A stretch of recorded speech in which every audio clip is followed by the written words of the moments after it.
The day was November 13th, and television viewers could not believe what they were seeing. Back around the goal line, awaiting the kick. It's scribbed downfield by Ricky Gann. Blaine Smith picks it up, fumbles it to the 10. He can't find the handle. Now it's thrown off to the left side. It's caught there by an SMU Mustang. Brought back to the 20, the 30. He may go all the way. It's Bobby Leach for the ball. He has it to the 30, the 20, the 15, the 10, the 5. He goes all the way with a touchdown on the kickoff return. And the SMU Mustang team is going wild across the way. They may draw. On the wings of that last-second victory, SMU became 1982's Team of Destiny, winning their second straight Southwest Conference Championship and the coveted host spot in Dallas on New Year's Day.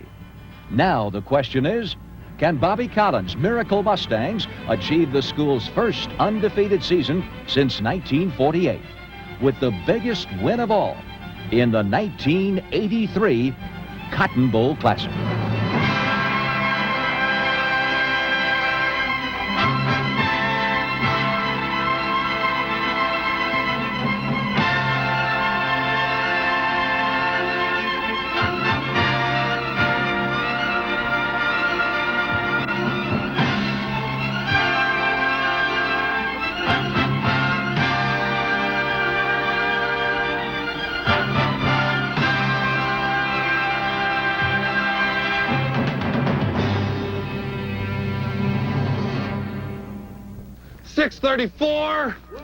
.634. Cut! From the first snap of spring practice, they were a marked team, with 18 of 22 starters returning, including Heisman Trophy candidate Dan Marino at quarterback. Nearly all the preseason experts anointed Pittsburgh to finish #1 in 1982. But Pitt lost twice and fell to #6 in the polls. Thus, the Miracle Mustangs become a major roadblock for Coach Foge Fazio if his Panthers are to claim some glory from an otherwise frustrating year. But before this matchup, pairing two of college football's winningest teams, there were special events for officials of both institutions. The Hyatt Regency welcomed both head coaches, along with other Texas sports dignitaries, to the annual Big Play Luncheon. The topic was football, at an upcoming game important to both schools.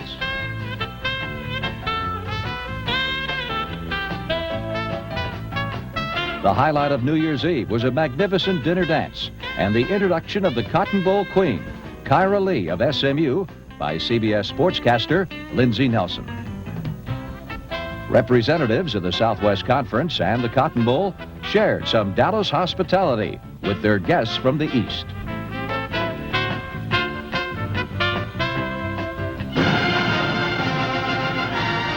The first day of 1983 found cloudy skies and a chill in the air, but thousands of fans lined the streets of Dallas for the 26th annual Cotton Bowl Parade, with its theme, Great Moments, Great Memories.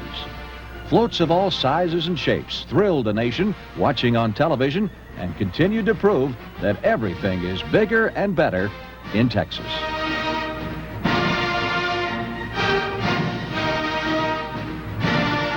Young and old alike marveled at the beauty and originality of the colorful floats, and all agreed that downtown Dallas extravaganza served as a perfect beginning to an exciting day.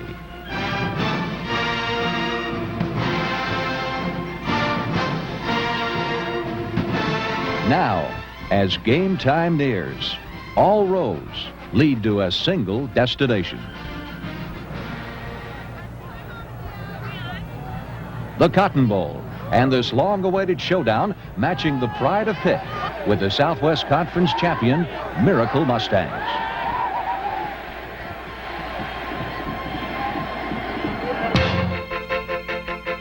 This 47th annual Cotton Bowl Classic is Pittsburgh's first visit to Dallas on New Year's Day, and the Panthers bring with them a rich heritage.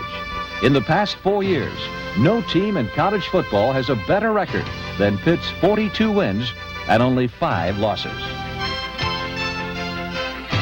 The Panthers have not been held without a touchdown since 1975 and are appearing in their 8th straight bowl game.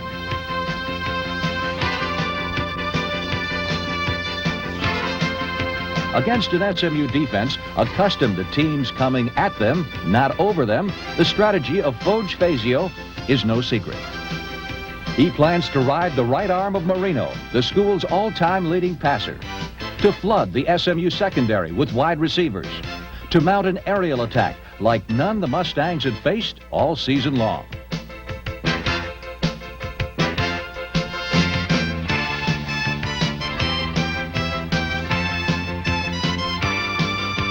But on Pitt's opening drive, SMU is well prepared for the Panther explosion. They force a 4th down and 3. Bobby Collins' defenders weather their first dose of Dan Marino and his pro-style attack. Or so they think. A fake punt surprises the Mustangs. And Collins fears Pitt quarterback, who thrives on bombs-away football.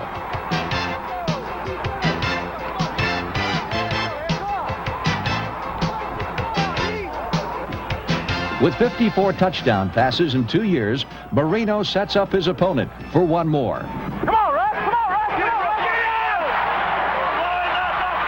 Ahead of steam takes Joe McCall right to the doorway, but not through. 1 yard line. 4 opportunities for Pitt. 1 yard line. 36 inches away. Can SMU's big play defense respond to its first test? Go defense! Go D! Go Neely! Get him, Gary! Pitt pride meets Mustang muscle. Come on! Let's go, Dick!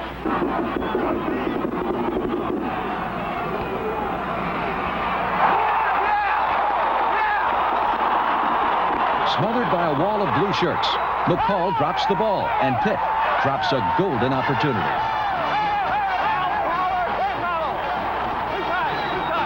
As so often in 1982, SMU forced a break when they desperately needed it.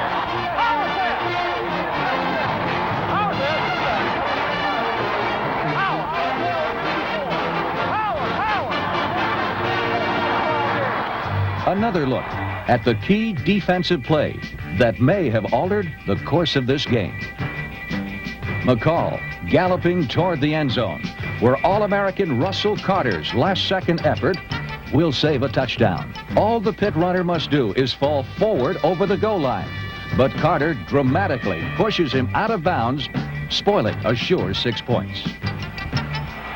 It was the kind of critical, inches either way play that characterized SMU all season long. Starting from their own end zone, the Mustangs unveiled their strong suit, the most productive 1-2 running punch in modern football history. The Pony Express, tailbacks Craig James and number 19, Eric Dickerson. As Dickerson outran even the great Earl Campbell to become the Southwest Conference's all-time leading runner, he won unanimous All-American acclaim and was a Heisman Trophy finalist. Dickerson provides the horsepower as SMU holds the ball for an incredible 22 plays, 9 minutes and 35 seconds. It is their longest possession of the season.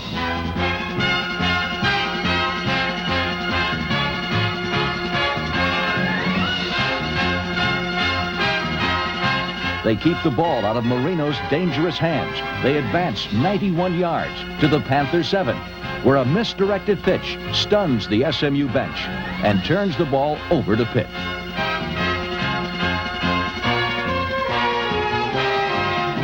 Two evenly matched teams, 2 long drives, both erased by turnovers. The final moments of the first half belong to the most prolific passing quarterback to visit the Cotton Bowl since Joe Theismann in 1970. Pitt senior Dan Marino has thrown at least 1 touchdown pass in all but 6 games of his career.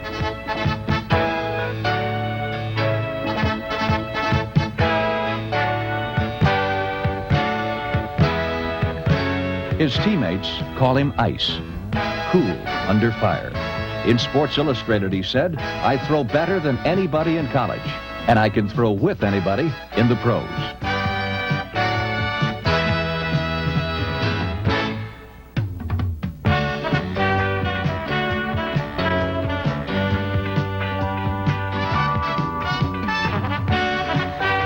with an arm as accurate as he is confident, Marino passes the Panthers to the SMU 10.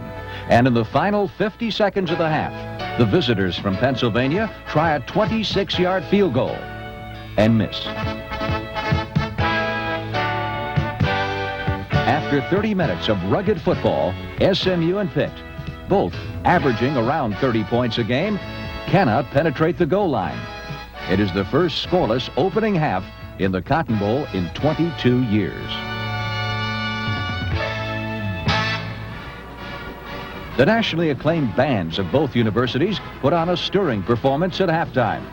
But a crowd favorite, as usual, are the finely tuned routines of the stunning Kilgore Rangerettes.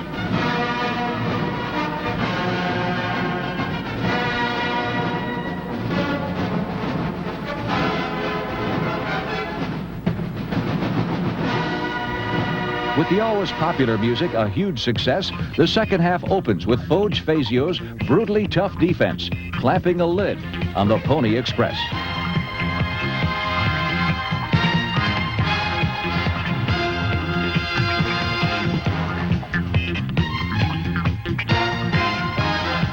Funneling the lightning-quick SMU runners into the teeth of the third-best defense in college football, or forcing Lance McElhaney to keep the ball. Pitt neutralizes the Mustang breakaway threats.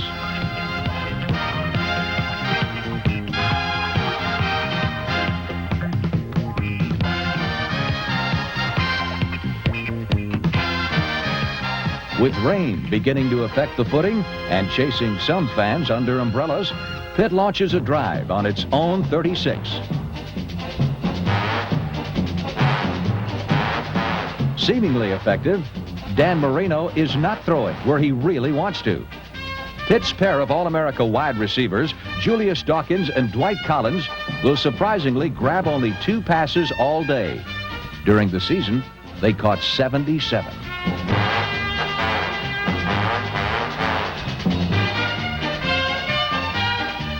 A well-disguised SMU defense, with 3 All-Southwest Conference performers in the secondary, confuse and blanket Pitt's primary targets. For the flashy Collins and Dawkins, it is an afternoon of double coverage and frustration.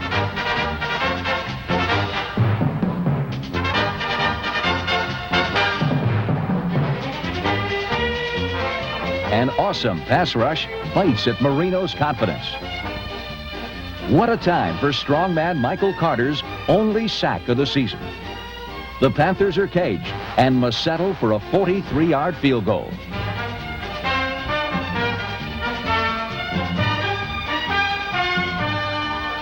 It is the 6th straight Cotton Bowl in which the visiting team scores first. Pitt celebrates a slim 3-0 lead.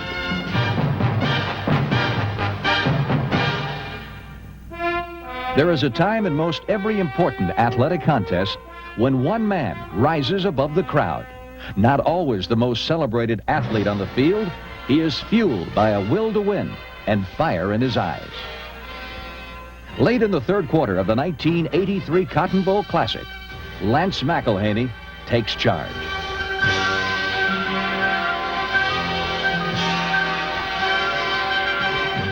Scrambling and stumbling, McElhaney somehow finds his miracle man, Bobby Leach, and SMU has a first down at midfield.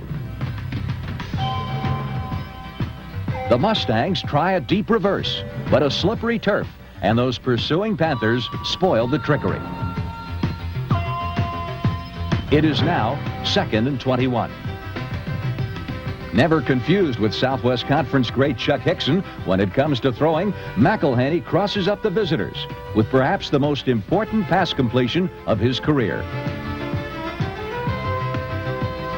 42 yards into the wind to the man who crammed a career's worth of miracles into one season, Bobby Leach. According to Coach Collins, it was a pass that nearly wasn't thrown. I questioned the call on the sideline. Of course, Coach Whitey Jordan and Jeff Bauer in the press box were the ones that called the play. I think Bobby Leach had indicated earlier that they thought we could beat the cornerbacks deep because they were playing us tight. But we were going against the wind. I think there was less than a minute to go in the quarter. We were going to then have the wind. We really needed a first down. It was third and long type situation, and that's a situation where you wouldn't expect people to give you the deep pass.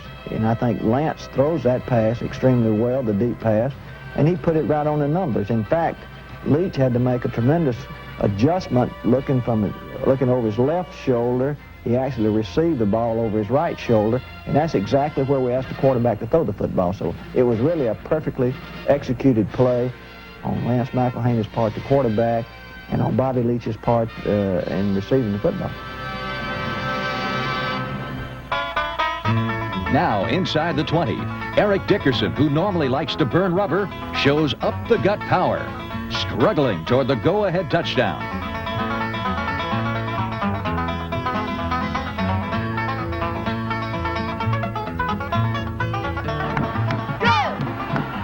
It is now third down at the Pitt 11, early in the final period.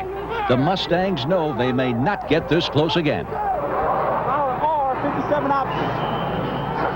Power R, 57 option. It calls for McElhaney to pitch to James.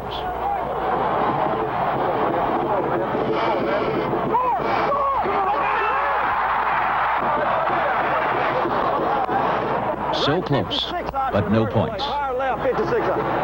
Power left, 56 option. Power left, 56 option. Same basic option as before, but this time to be run in the other direction. McElhaney knows Pitt must respect the pitch to James. He teases them with the fake, and then won't be denied a lance dance into the end zone.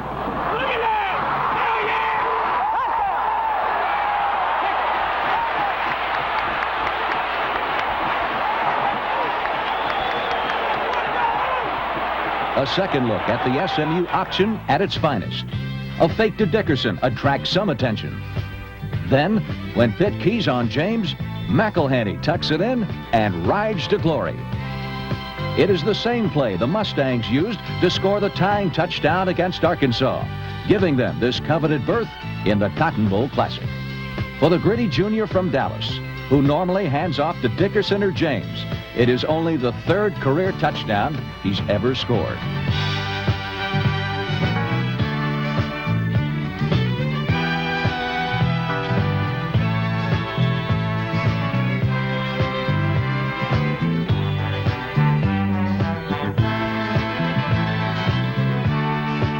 In this, his finest hour, McElhaney joins the likes of Street, Lowry, Brewer, all gutsy, run-oriented quarterbacks who turn their teams into winners with Cotton Bowl big plays.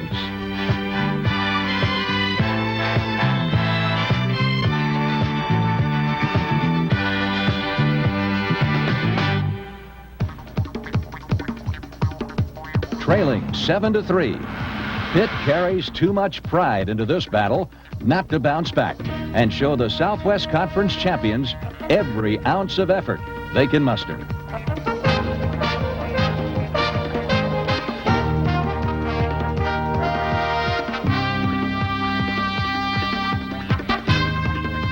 Playing his final game in a Pitt uniform, Dan Marino picks at the SMU secondary, methodically advancing these hungry Panthers into scoring position.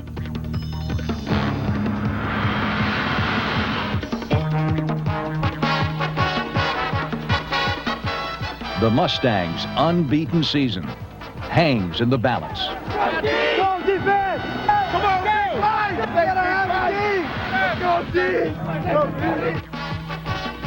Then Dan Marino commits perhaps his only critical error of a tough afternoon.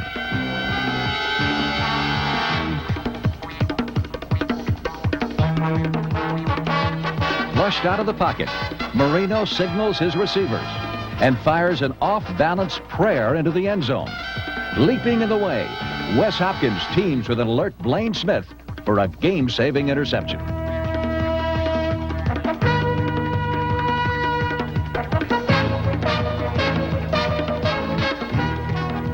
Just like the deflected touchdown pass at Texas and the kickoff return miracle at Texas Tech, The Mustangs combined the best fortunes of Lady Luck with a determined effort to succeed. The result? Another game-winning spin of a sometimes fickle football.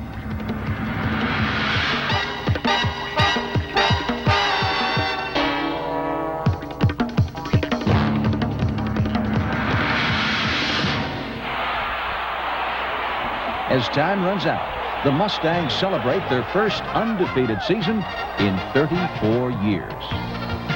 Their defense held Pitt to its lowest point total in 89 games. Their offense solved the Panthers' highly ranked defenders, and as expected, the miracles were there when needed. The small private school from Dallas completed its odyssey, and Bobby Collins, after only a single season on the hilltop, is king of the hill.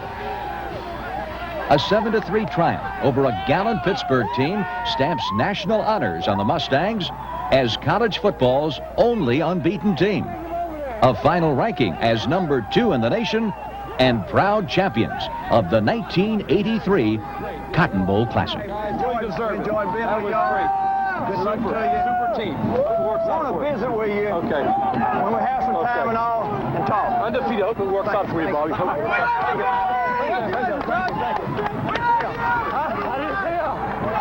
a little bit numb right now. I feel great. I feel great. I tell you one thing. Talking about a football team that's got patience and just stay out there and hang with it. This football team now, they number 1 as far as I'm concerned.